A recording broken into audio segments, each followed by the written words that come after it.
Olá, tudo bem? Vamos dar continuidade à leitura do livro As 5 Linguagens do Amor, do autor Gary Chapman, traduzido por Yara Vasconcelos e narrado por mim, Edirlane Carvalho. E hoje nós vamos para o capítulo 10. Amar é escolha. Como falaremos a linguagem do amor um do outro se nosso coração está cheio de mágoa, raiva e ressentimento por fracassos anteriores? A resposta a essa pergunta reside na essência de nossa humanidade. Somos criaturas que fazem escolhas. Isso significa que temos a capacidade de tomar decisões erradas, o que todos já fizeram. Já criticamos pessoas e situações e magoamos muita gente. Não nos orgulhamos dessas escolhas, apesar de, no momento, termos justificativas para elas. Mas atitudes do passado não implicam que tornaremos a fazê-las no futuro. Em vez disso, podemos dizer: desculpe, eu sei que magoei você, mas quero mudar minha atitude. Desejo amar você em sua linguagem. Quero satisfazer suas necessidades. Tenho visto casamentos que estavam à beira do divórcio serem resgatados após o casal tomar a decisão de se amar na linguagem um do outro. O amor não apaga o passado, mas altera o futuro. Quando escolhemos expressar nosso amor de forma mais ativa e utilizamos para isso a primeira linguagem do nosso cônjuge, criamos um clima emocional que pode curar as feridas dos conflitos e fracassos de nosso passado. Brent estava em meu consultório. Parecia um ser estático e sem sentimentos. Fora até lá a meu pedido, não por iniciativa própria. Na semana anterior, sua esposa Beck esteve na mesma poltrona e chorou descontroladamente. Entre um soluço e outro, conseguiu me contar que Brent dissera que não a amava mais e tinha decidido ir embora. Ela estava arrasada. Quando conseguiu se controlar, ela disse: trabalhamos tanto nesses últimos 3 anos. Sei que não passamos juntos o mesmo tempo que costumávamos, mas achei que batalhávamos com o mesmo objetivo em mente. Não aceito que ele me diga essas coisas. Ele sempre foi muito bom e carinhoso. É um ótimo pai. Como é que ele pode fazer isso conosco? Ouvi ela descrever seus 12 anos de casamento. A mesma história que já se repetiu tantas e tantas vezes. Tiveram um namoro muito bom e casaram-se muito apaixonados. Passaram por uma adaptação normal nos primeiros anos do casamento e prosseguiram o sonho americano. Após determinado período, a nuvem da paixão dissipou-se, mas eles não aprenderam o suficiente para falar a primeira linguagem do amor um do outro. Ela vivia nos últimos anos com o tanque do amor apenas pela metade, mas recebia expressões de amor suficientes a fim de pensar que tudo estava bem. Porém, o tanque do amor de Brent estava vazio. Eu disse a Beck que conversaria com Brent. Liguei para ele e falei: como você sabe, Beck esteve em meu consultório e contou-me o esforço que está fazendo para salvar o casamento. Gostaria de ajudá-la, mas para isso preciso saber o que você pensa sobre isso. Brent concordou sem a menor hesitação e nesse momento estava sentado diante de mim. Sua aparência externa era o oposto da de Beck. Ela havia chorado descontroladamente, mas ele estava inabalável. A impressão que tive dele é que havia chorado semanas ou meses atrás e agora existia uma dor interior. A história que Brent contou confirmou minhas suspeitas. Eu simplesmente não a amo mais. E isso já ocorre há muito tempo. Não gostaria de magoá-la, mas não há mais proximidade entre nós. Nosso relacionamento esvaziou-se. Não tenho mais prazer na companhia dela. Não tenho mais nenhum sentimento por ela. Brent pensava e sentia o que centenas de maridos imaginam por meio dos anos. A famosa frase: não a amo mais. Slogan mental que tem fornecido liberdade emocional para que muitos maridos procurem um envolvimento com outras mulheres. O mesmo ocorre com esposas que se utilizam da mesma desculpa. Entendi, Brent, porque eu já passara por aquela situação. Milhares de esposos e esposas também já enfrentaram isso. O vazio emocional, querem fazer as coisas certas. não deseja magoar ninguém, mas por causa de suas carências emocionais, sentem-se compelidos a buscar o amor fora do casamento. Felizmente, ainda nos primeiros anos de casamento, descobri a diferença entre paixão e necessidade emocional de sentir-se amado. A maior parte de nossa sociedade ainda não descobriu essa diferença. Os filmes, as novelas, as revistas e os livros românticos unificaram esses dois tipos de amor para aumentar nossa confusão. No entanto, eles são completamente diferentes. A experiência do apaixonar-se, estudada no capítulo 3, está no nível dos instintos. Não é premeditada, simplesmente acontece em um contexto normal do relacionamento entre macho e fêmea. Pode ser fomentada ou abafada, mas não surge com base numa escolha consciente. É de curta duração, em geral 2 anos ou menos, e parece servir à humanidade com a mesma função de chamada para o acasalamento dos gansos selvagens. A paixão supre temporariamente a carência emocional do amor. Passa-nos a sensação de que alguém se preocupa conosco, admira-nos e gosta de nós. Nossas emoções elevam-se por pensarmos que ocupamos o primeiro lugar na vida de alguém e que essa pessoa está disposta a dedicar tempo e energia exclusivamente ao nosso relacionamento. Por um curto período ou por quanto tempo durar, nossa necessidade emocional por amor está satisfeita. Nosso tanque está cheio. Podemos conquistar o mundo, nada é impossível. Para muitos, essa é a primeira vez em que o tanque emocional fica cheio, e isso leva à euforia. Com o tempo, no entanto, descemos das alturas para o mundo real. Se o cônjuge aprendeu a falar nossa primeira linguagem do amor, a necessidade de ser amado continuará a ser satisfeita. Se, por outro lado, ele não falar nossa linguagem, nosso tanque, aos poucos secará e deixaremos de nos sentir amados. Satisfazer essa necessidade do cônjuge é definitivamente uma decisão. Se eu aprender a linguagem do amor emocional de minha esposa e usá-la com frequência, ela continuará a sentir-se amada. O fim da paixão quase não será percebido por ela, pois seu tanque emocional será sempre preenchido. No entanto, se eu não compreender sua primeira linguagem ou optar por não utilizá-la quando ela colocar os pés no chão, terá os anseios naturais de quem não tem as carências emocionais satisfeitas. Em razão de viver alguns anos com o tanque do amor vazio, talvez venha apaixonar-se novamente por outra pessoa e o ciclo outra vez se repetirá.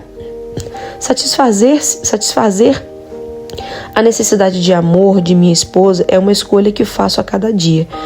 Se sei qual é a primeira linguagem do amor e escolho usá-la, suas necessidades emocionais mais profundas serão satisfeitas e ela se sentirá segura em meu amor. Se ela fizer o mesmo comigo, minhas necessidades emocionais serão satisfeitas e viveremos com o tanque cheio.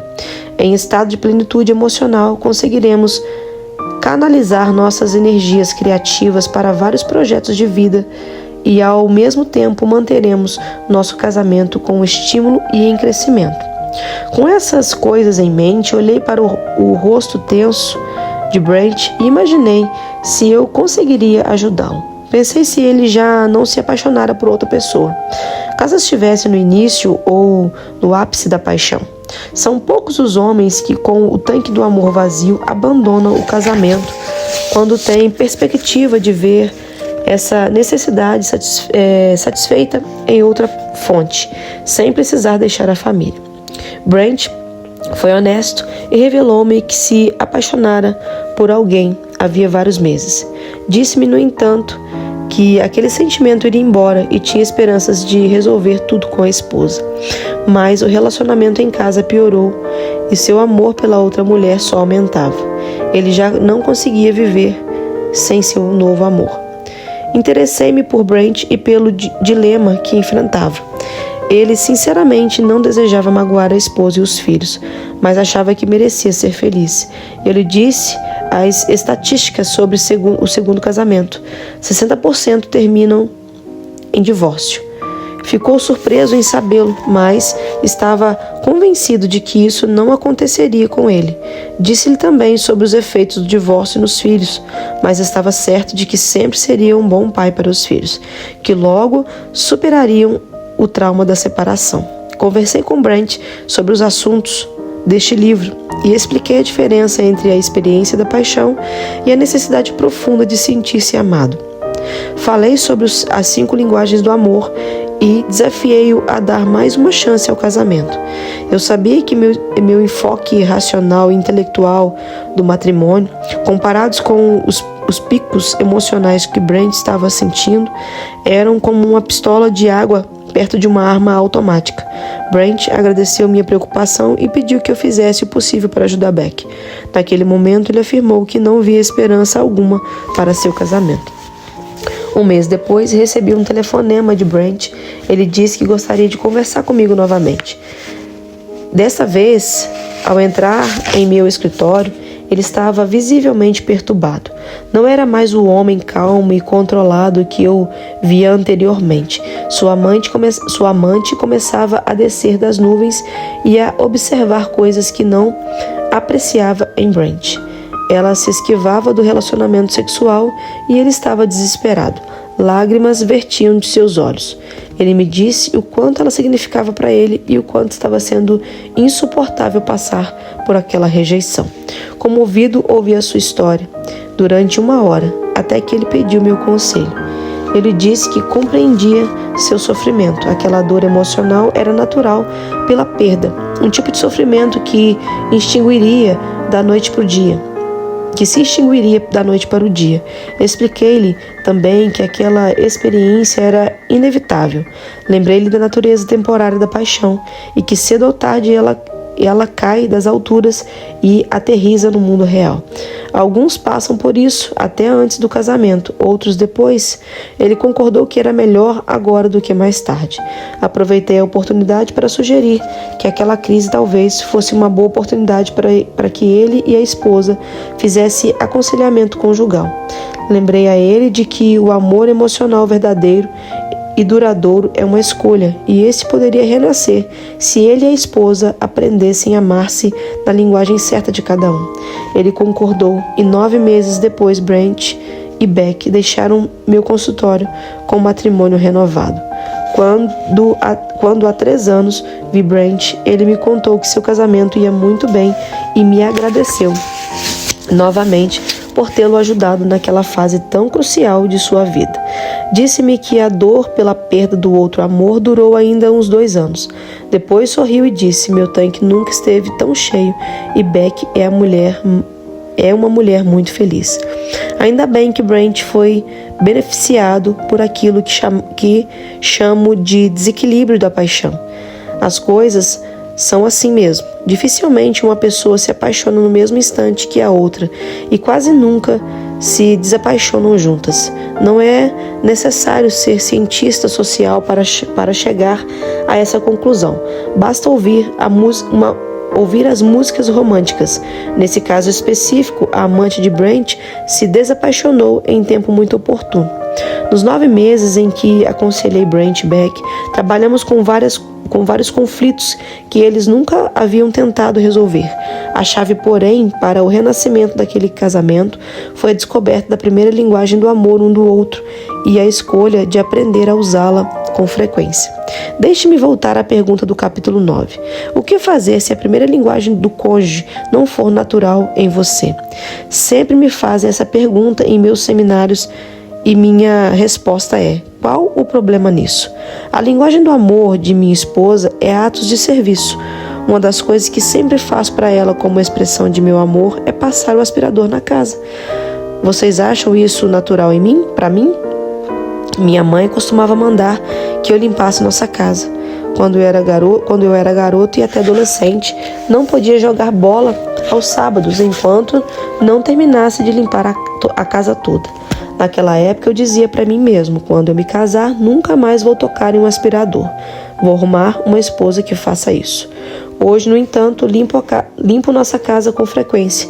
Existe uma única razão para isso: amor. Por nenhum dinheiro eu limparia outra casa, mas o faço por amor. pode-se concluir que, ao fazer algo que não lhe é natural, essa expressão de amor torna-se muito maior e mais significativa quando limpa a casa. Minha esposa sabe aquele ato é 100% do mais puro e genuíno amor e assumo o crédito disso. Alguém pode dizer, mas Dr. Chapman, isso é diferente. Eu sei que a primeira linguagem do meu cônjuge é toque físico, mas não estou acostumado a isso. Nunca vi meus pais se abraçarem e nunca recebi um carinho deles. Não sei nem como começar. O que eu faço? Minha resposta é a seguinte: você tem 2 mãos? Consegue colocá-las juntas? Ótimo. Agora imagine que seu cônjuge esteja no meio do círculo formado por seus braços. Puxe-o até você. Aposto que se abraçá-lo 3 vezes, será mais confortável continuar a abraçá-lo. Mas não se trata de conforto. Estamos falando de amor, de algo que se faz para uma outra pessoa e não para si. Todos os dias, a maioria das pessoas faz muitas coisas que não lhes são naturais. Para alguns, levantar cedo já é difícil. Porém, lutamos contra nossos sentimentos e saímos da cama. Por quê? Acreditamos que naquele dia algo compensará o sacrifício. Geralmente, antes que o dia termine, nos sentimos bem por termos tomado aquela decisão. Nossas ações precedem nossas emoções. O mesmo ocorre com o amor. Descobrimos a primeira linguagem do amor do cônjuge e tomamos a decisão de aprender a falá-la. Quer seja natural, quer não.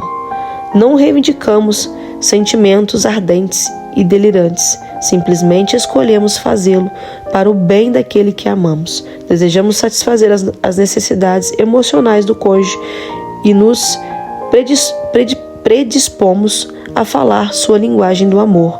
Com isso, seu tanque do amor fica cheio e há chances de que ele também fale nossa primeira linguagem. Nesse processo, nossas emoções retornam e nosso tanque do amor começa a encher. Amar é uma decisão e cada cônjuge pode iniciar esse processo hoje mesmo.